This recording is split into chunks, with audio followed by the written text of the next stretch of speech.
The stock market might seem complicated. You hear words like shares, dividends, indexes, market caps, trading strategies, and for many beginners, it feels overwhelming. But the truth is that the stock market is actually based on a very simple concept: ownership. In this video, I'm going to explain the stock market in the simplest way possible so that anyone can understand how it works. We'll cover what stocks are, how people make money from them, how companies raise money, how beginners can start investing, and I'll also show you platforms where people buy and sell stocks online. All links will be in the description below. Let's start with the most basic question. What is a stock?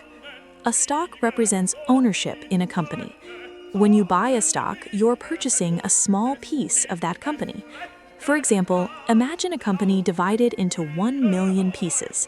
Each piece represents a share. If you buy one share, you now own a tiny part of that company. If the company grows and becomes more valuable, the value of your share also increases.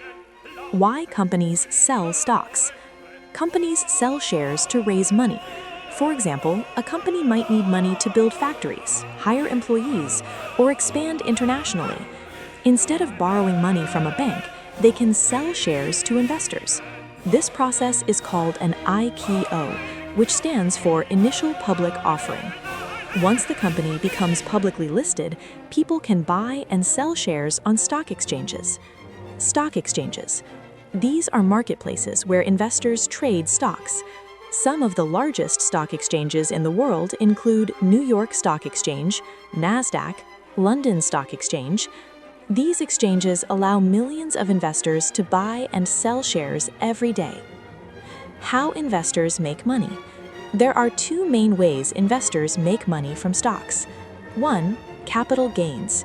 If you buy a stock for $100 and later sell it for $150, you make a $50 profit. This